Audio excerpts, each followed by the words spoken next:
Hello, everyone. We're talking about healing energy today, and I'm delighted to introduce Susi Rosinski.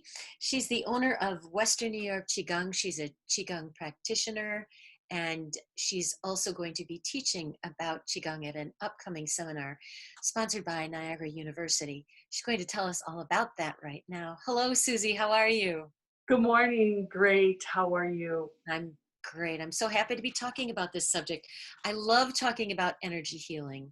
And so to start off, the first thing I want to be clear on is people sometimes I think confuse Qigong and Tai Chi. And that's to you, that must be kind of interesting because they're so distinctly different. What do you say to people when they say, "Oh, I've seen them in the park doing that," but they think they're Well, talking about Qigong?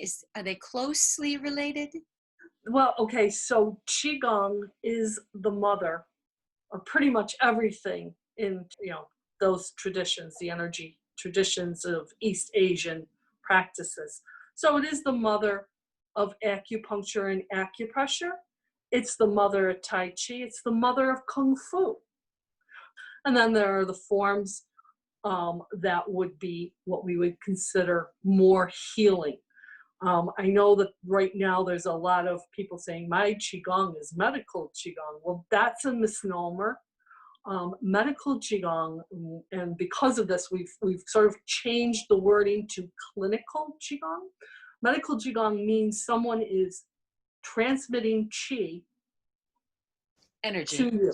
Yes, that we are working on you very deeply, much more deeply than probably any of the other energy practices that I've found. So we are working on the lines of energy that the acupuncturists would use, but there are things that we do that can't be done by acupuncture. So There are areas of the body where energy gets clogged or too stuck, deep. and they're too deep to reach with acupuncture, and you can reach those places with qigong.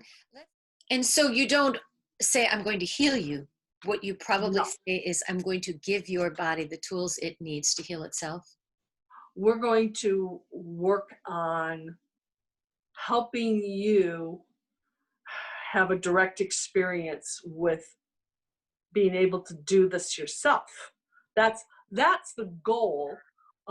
Most people are willing to do a little bit of work, and if we do a little bit of work, we can really move forward.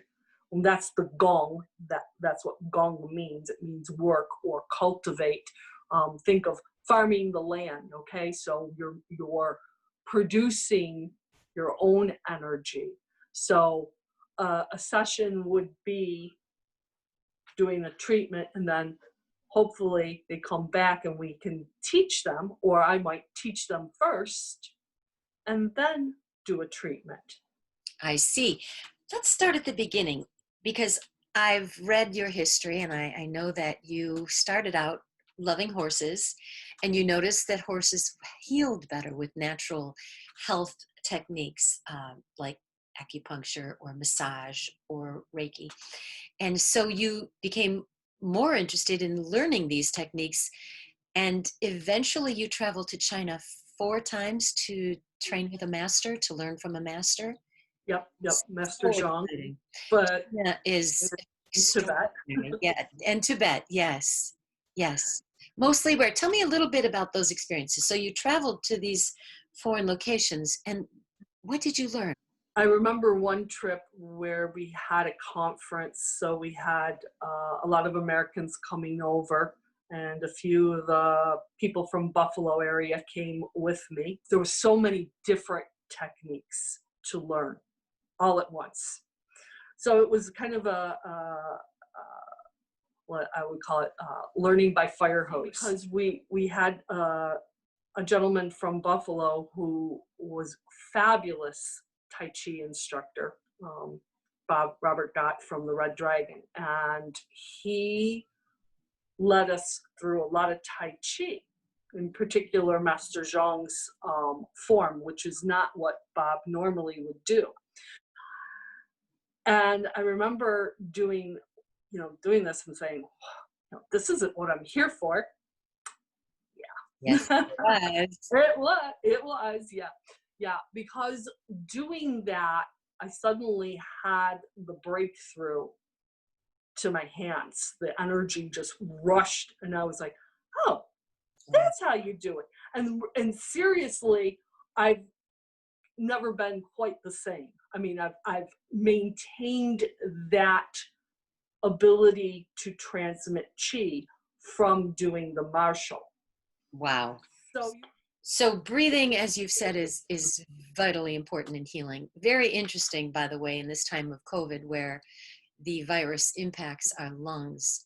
Are you seeing any COVID clients? Is there, of course, on Zoom, or are you fortifying people so that they can combat the virus by strengthening their breath work, their lungs, their entire body?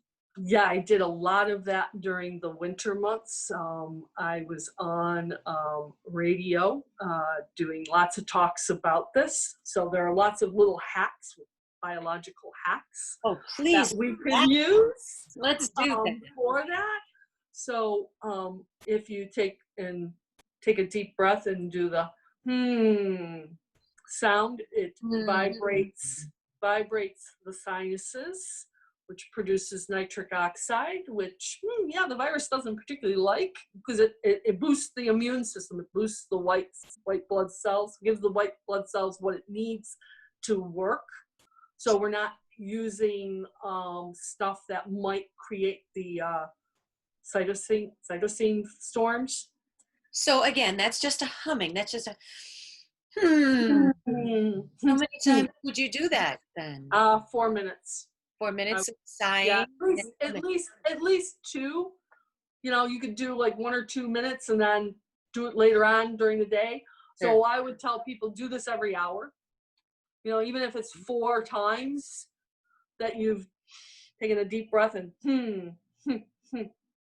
So there's a couple of things going on with that. If we do the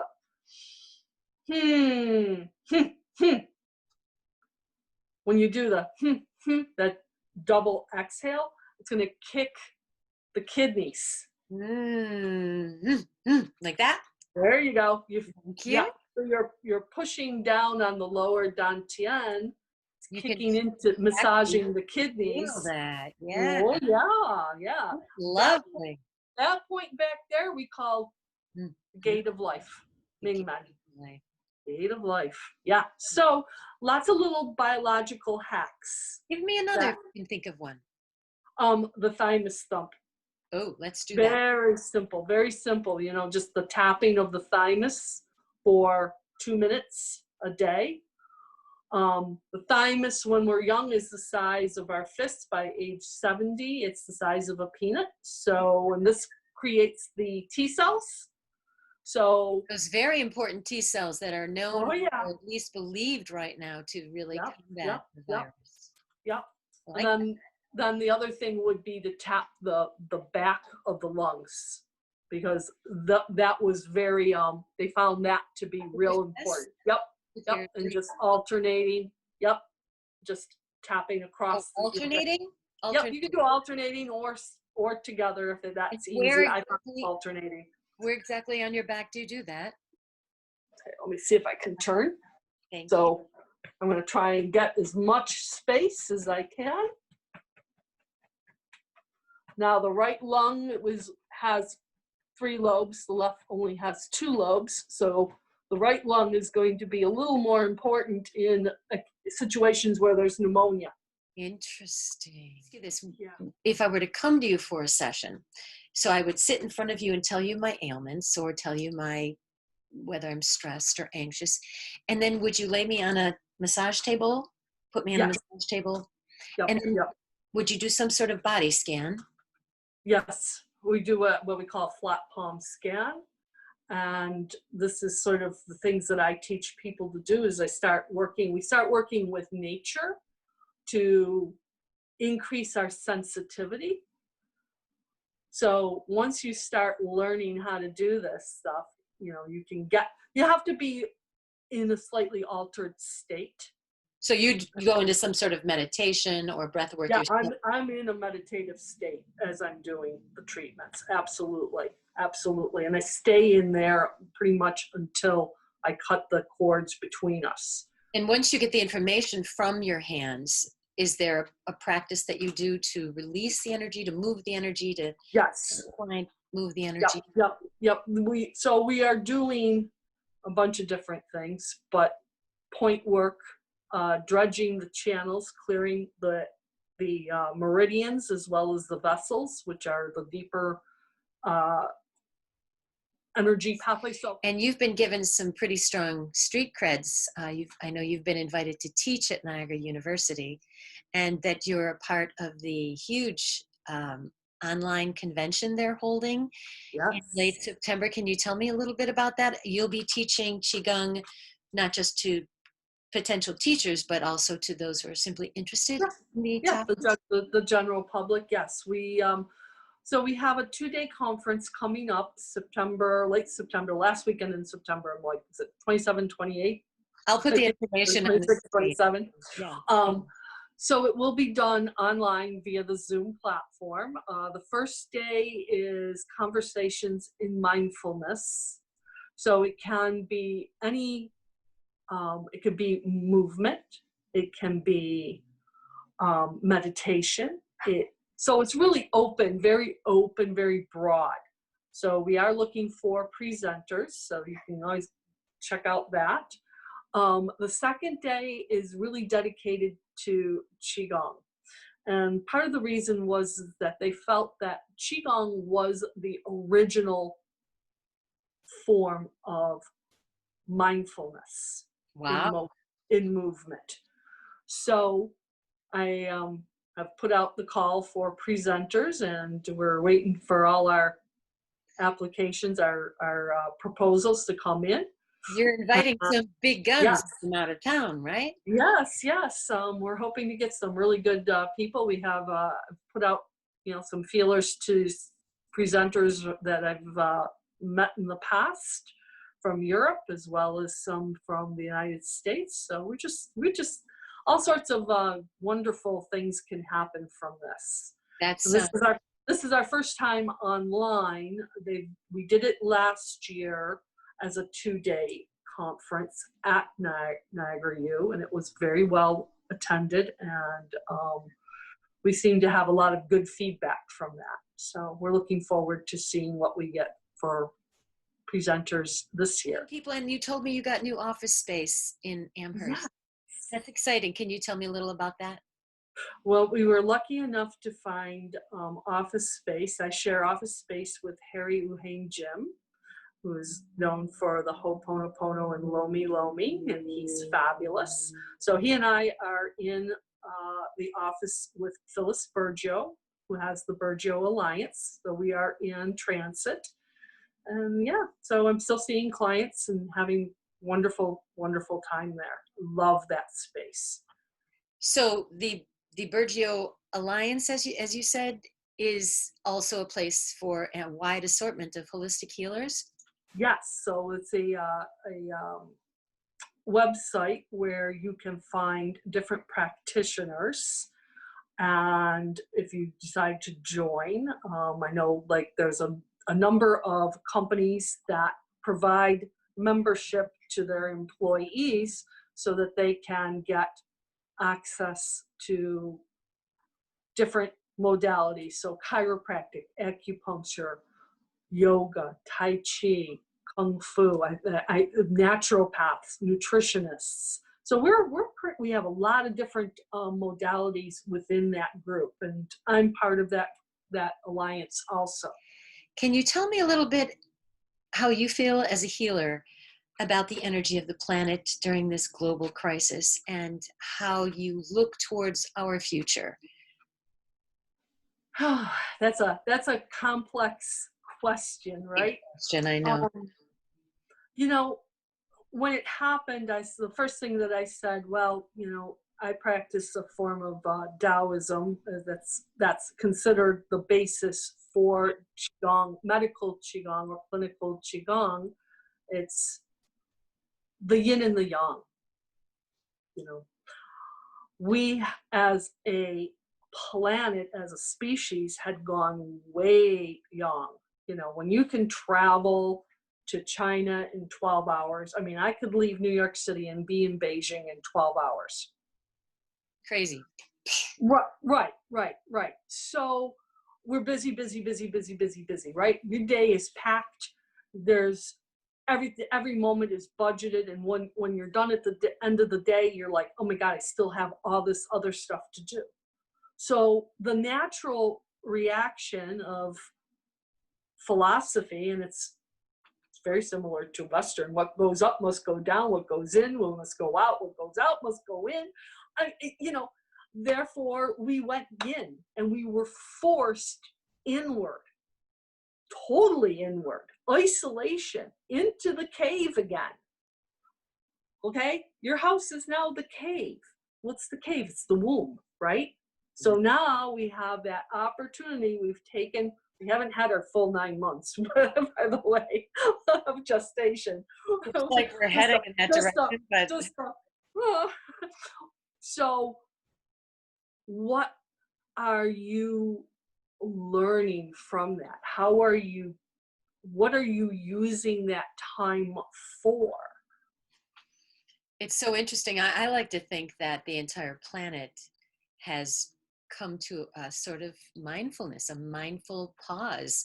They call it a pause, but we have not much else to do except consider our own mortality and the type of human that we currently are and the type of human that we might like to be. I think that's actually my hope. Yes.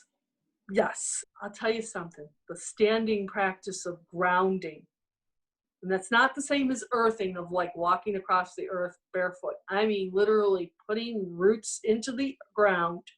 Imaginatively, you mean? Yes. Imagining roots going into the ground. Right. And allowing yourself to be like the tree. This now anchors us in the here and now. How do you unravel a tangled ball of yarn? It's got to be anchored to something. That's the planet, right? That's your roots, not this that's spinning. Sure. Right? So that's step one for me. And I, spend time doing that. I prefer to go out with my trees and do it, because then I get good energy from them. And I'll tell you, my trees have never looked so beautiful. I have a whole bunch of Japanese maples. I now have 5. And they have never looked so gorgeous. And what do you attribute that to? I think it's the time that I'm spending with them. Wow. The concerted time. I mean, yes, I give them good food, but it's the time and the attention. And the intention, right? Yes, right. Beautiful. Okay, in leaving us, can you give us a small practice that we can do each day? You've showed us the hacks, and those are wonderful, and I plan to incorporate those, the tapping and the sighing, and the knocking into the lower back. Is there something else we can do besides, once we put our roots in, is there a practice we can undertake to maybe assist the planet in its healing, to assist each other? I would say calling down the heavens. Oh, I like that. Yeah. So it's pulling up earth energy and pulling down the heavens at the same time. So you are wrapping yourself in both the magnetic fields physically and spiritually. We're opening ourselves up to receiving what wisdom the planet and heaven has. So yes. That sounds beautiful. And using that energy to clear ourselves, first, and then empower our bodies physically, mentally, and emotionally, and spiritually. Yeah. And when we've done that, we're already helping to heal the planet just a little bit more, I think, right? Yeah. Well, you're healing the planet through ourselves. We are We are the connection between heaven and earth. That's so beautiful. It's true. I love that. Well, Susie, I want to note that people can find you at westernnewyorkqigong.com. And this has been a wonderful conversation. Thank you so much for taking the time and sharing all these wonderful life hacks with us so we can improve our energy and hopefully seek you out at the Mindfulness Convention in September to learn some more. Yeah, that would be awesome. Thank you so much. Thanks. Have a great day. You too.